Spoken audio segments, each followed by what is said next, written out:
Vegas Metropolitan Police Department, and we are collectively here this morning to give you an update on the Cybertruck explosion at the Trump Hotel on Las Vegas Boulevard yesterday.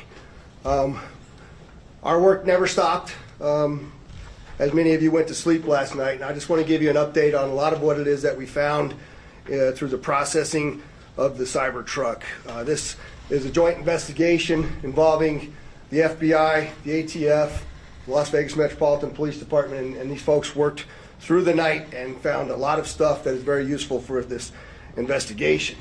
As you look at this Cybertruck here, we had to transport this down to our fleet services so that we could really get through this thing. And I remind you that the subject inside wasn't able to be removed for a very long period of time because he was burnt beyond recognition. And so as we continue to move through this, I'm going to talk a little bit about his identity and what we believe, but I would like to highlight a couple of things that the teams found inside of the Cybertruck that are useful to the investigation. And that, first and foremost, is a military identification. We also found a passport.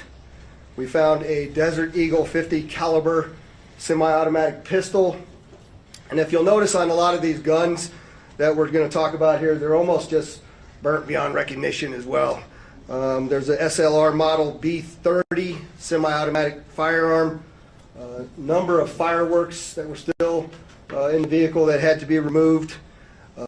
We found an iPhone and a smartwatch, and then several credit cards were also in the name of our subject. Our subject is 37-year-old Matthew Livelsberger. He's of Colorado Springs, Colorado, born July 22nd of 1987. Now, as you'll see here on a picture of his driver's license, let's see, the question really still remains for me, and I know that there's a lot of you folks in the media that are identifying this person as a person in our vehicle. As I mentioned to you already, his body is beyond recognition, and I do still not have confirmation 100% that that is the individual that was inside of our vehicle. And so as I'm calling it now, the subject or person of interest, I will not come back until I have the confirmation through DNA or medical records that this is indeed in fact the subject inside of the vehicle. Now, further complicating this identification of this individual, we also discovered through the coroner's office the individual had sustained a gunshot wound to the head prior to the detonation of the vehicle. One of the handguns was found at his feet inside of the vehicle. There are two tattoos, one of which was on the stomach and one of which is on the arm, that we can see bits and pieces of it as in comparison to what it is that we now know he had on his body. That has given us a lot of confidence that this is, in fact, the same person. As well as, which the clearly obvious, which is the credit cards, the military identification, the passport. Furthermore, as you'll see here in just a very short period of time, we tracked his movements from Colorado to Las Vegas, and in a number of the photographs that we were able to determine, he was the individual that was driving the vehicle. And also, I'd like to iterate this point to you. We still have only ever seen him in this vehicle, and we're not aware of any other subjects involved in this particular case. Now, I would like to acknowledge a couple of things because I know what's going on in the social media world, and there are a number of things in this case that are similar to the attack in New Orleans. Fort Bragg, North Carolina. What we do know about that is it's a very large military base, and we have no record that they served in the same unit or even at the same years at Fort Bragg, something that continues to remain under investigation. I also know that they both served in Afghanistan in 2009. We don't have any evidence that they were in the same province in Afghanistan, the same location, or the same unit. Again, something else that remains under investigation. And we also know, of course, that they both used the rental company Turo to rent their vehicles.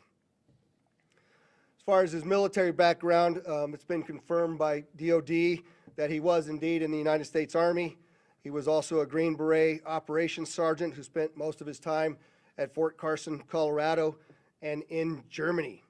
He was on approved leave from Germany, where he was serving with the 10th Special Forces Group. He was also previously in the National Guard and the Army Reserve. I'd like to point out to you that through exceptional joint investigative effort, we've gotten to a place where we believe we can show you his route to Las Vegas from Colorado, and Carlos will put up the map there for you. And we know that he rented the Cybertruck in Denver on December 28th. We tracked his movements through the Tesla charging stations to Monument, Colorado on December 30th.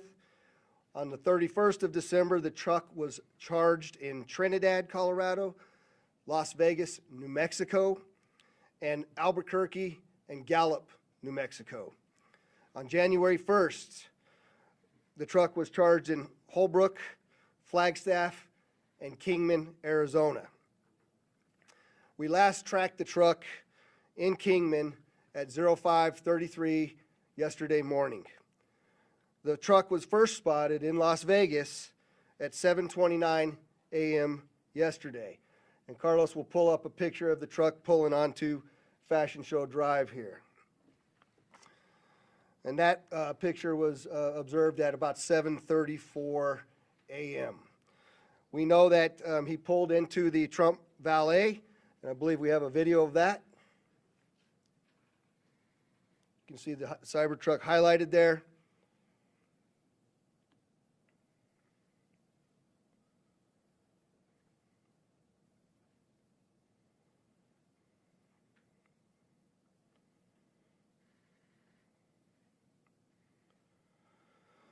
So through extensive surveillance video, we were able to track him leaving there, and we know that he went to several different places along Las Vegas Boulevard, and he spent some time in a parking lot of a business near Flamingo and Las Vegas Boulevard. We didn't have a video of the truck pulling back onto Las Vegas Boulevard from the sands.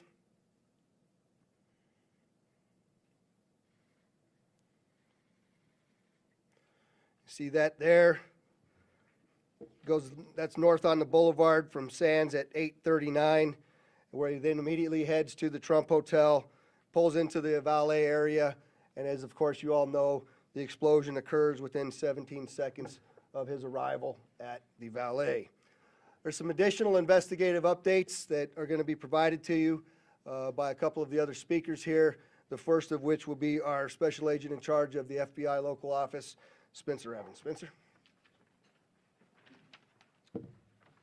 Good morning. My name is Spencer Evans. I'm the Special Agent in charge of the FBI's Las Vegas Division. As the Sheriff mentioned, we've been working through the night with our partners, the Las Vegas Metropolitan Police Department and other agencies, to gather all the facts and determine a motive to what was initially reported to the FBI as a bombing incident, to which our Special Agent bomb techs and others responded. Obviously, we're always concerned in these sorts of events to ascertain what the motive is. We understand that's everybody's at the forefront of everyone's thoughts. And so looking into exactly what the motivation is remains our number one priority. This is why the FBI's Joint Terrorism Task Force has been brought into play. The Joint Terrorism Task Force, most important part of that acronym is joint. It is done in concert with our partners, which are comprised of more than a dozen investigative agencies here throughout the state of Nevada.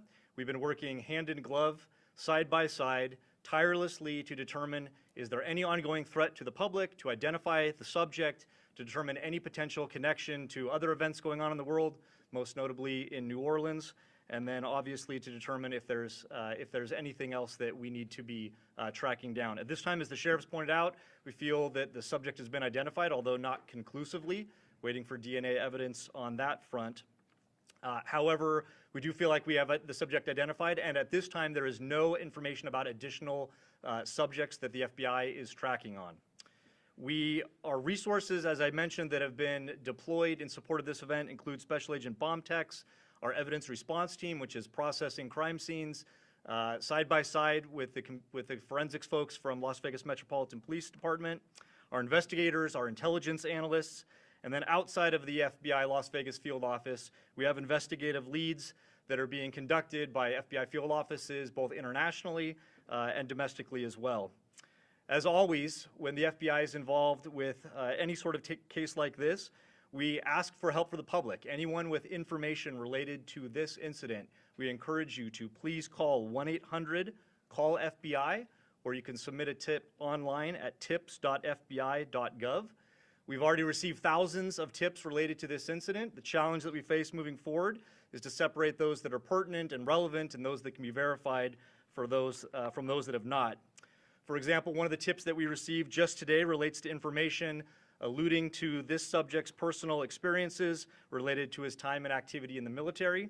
Again, that's unverified and uncorroborated, but one of many tips and leads that we will be following up in the days that come.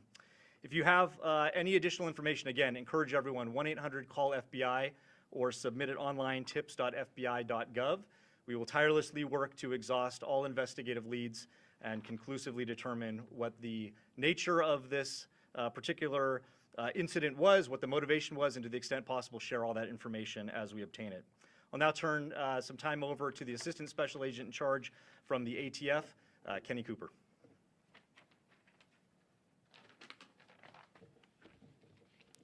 Good morning, everybody. My name is Kenny Cooper. I'm the Assistant Special Agent in charge of ATF San Francisco Field Division. ATF is bringing our expertise in post-blast investigations and our crime gun intelligence to specifically assist in this investigation. I will tell you that our Special Agent bomb techs are working with FBI and with Las Vegas Metro and sifting through that post-blast debris to find components and investigative leads that will derive from that evidence process. We're too early into that investigation process to give any determination as far as how this device was initiated. I will say that we do know that the components primarily consist of fireworks, mortars, aerial shells, and are all consumer fireworks. Nothing commercial grade has been discovered at this point, and we've identified some fuel enhancers like the Coleman fuel and VP Racing fuel and some explosive targets that can be purchased at any sporting goods store. We've also, as the sheriff mentioned, we've identified 2 semi-automatic handguns recovered from the Tesla. We have successfully traced those firearms, and I can tell you that Matthew Livesberg lawfully purchased both of these firearms on December 30th, 2024. We have agents following up those investigative leads. We know exactly where those firearms were purchased, and we will share any developments from those leads as they come in. Thank you.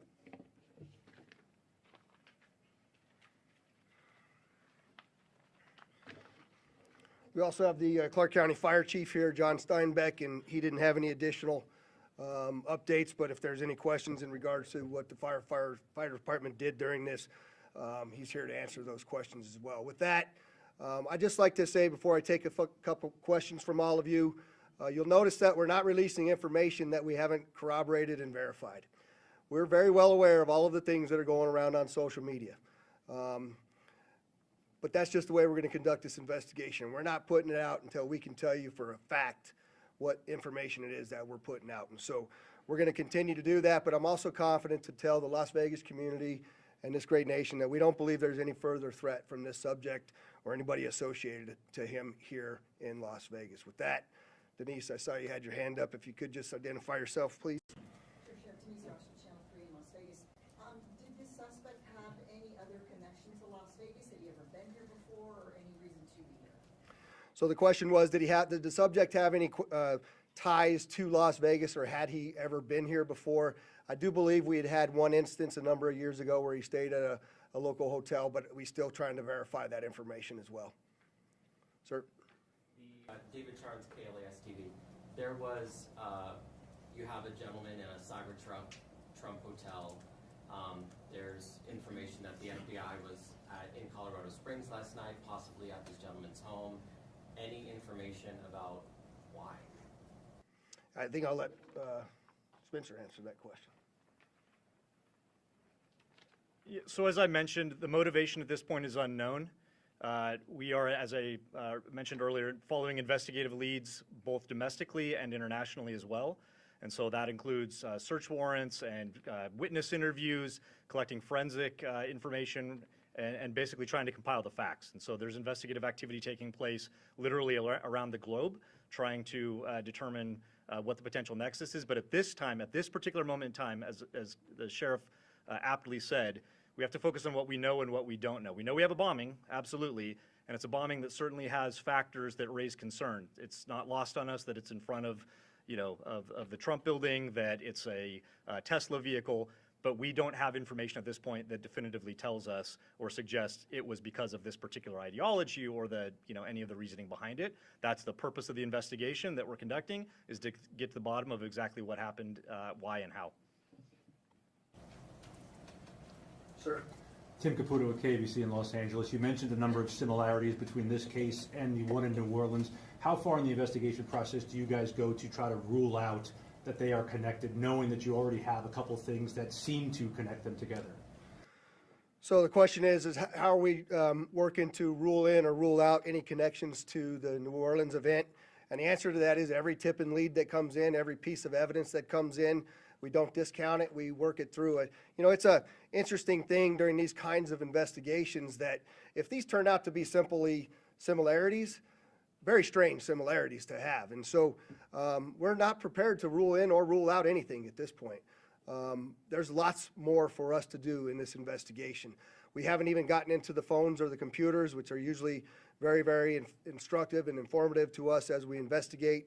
And we've got a lot more work to do to trace him, to see the stores that he went to rule out anybody else.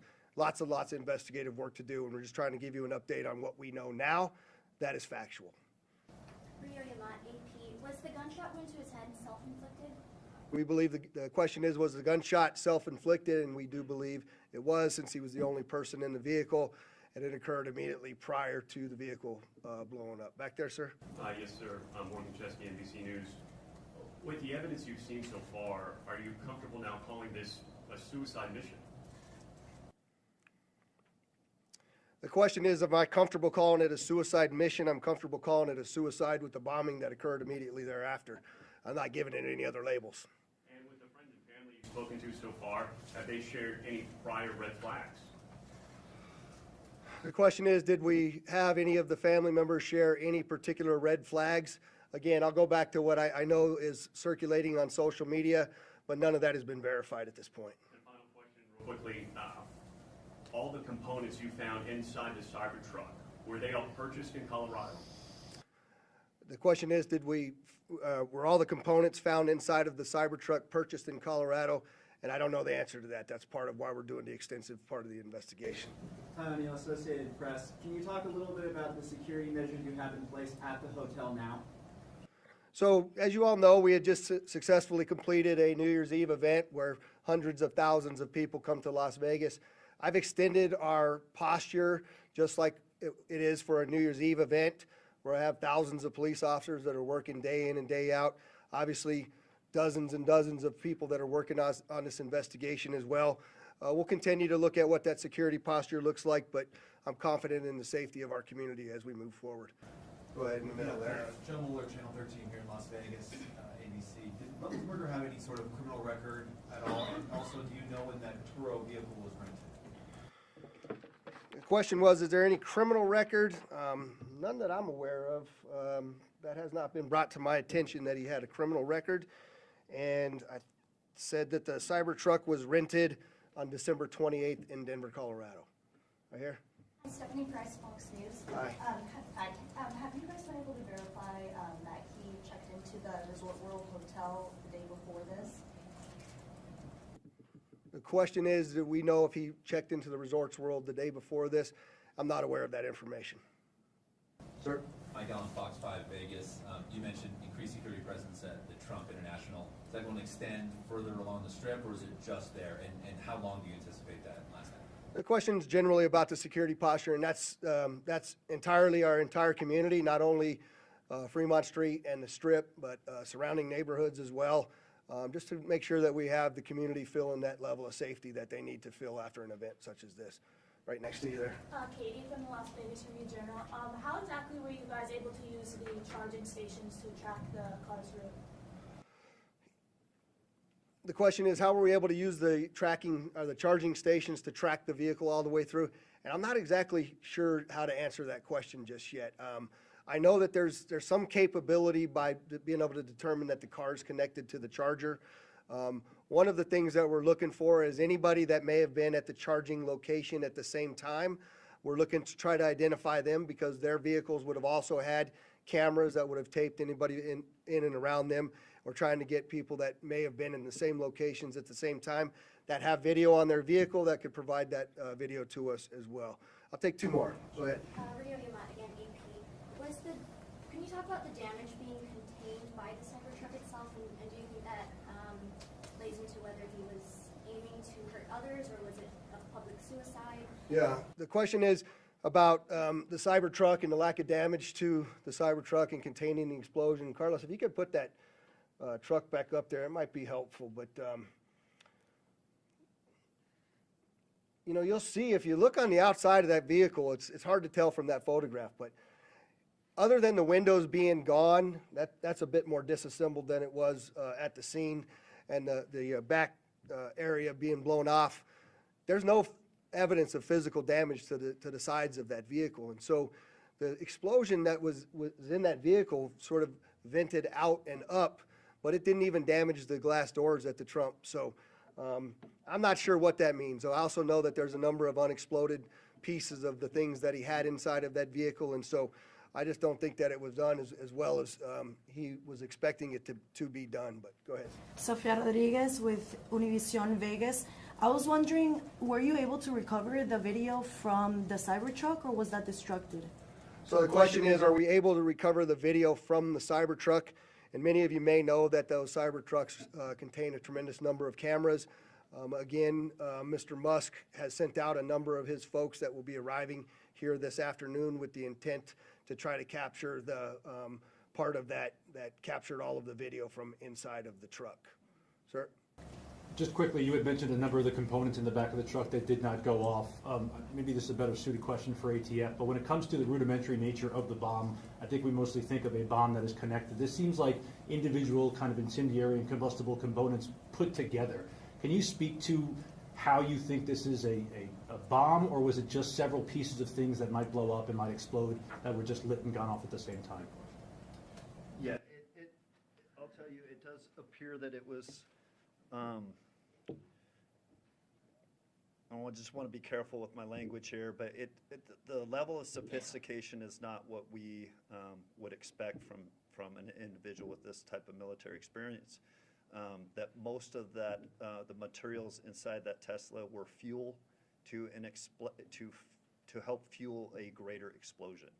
But it's too early to answer any question as if there was sophisticated connectivity to those components to make it ignite in the way that it did. All right, there was one last hand over here. I'll take your last question. Or maybe this is for Special Agent Evans, Mike Carter, Newsmax. Any idea if the suspect has been in touch with any outside terrorist groups? Has this investigation extended globally? The question is, do we know whether the subject's been in touch with any outside terrorist groups, or if it's been investigated globally? And Spencer, you want me to? Okay. So the question about whether it's being investigated globally, absolutely.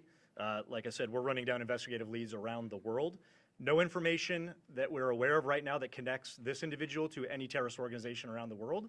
But that's obviously the thrust of the investigation, is ruling out that there's any sort of terrorism nexus, and then again, getting at what the ideology is. We appreciate you all coming, and we will be back before you when there's substantial updates to provide to you. Thanks for all your great work.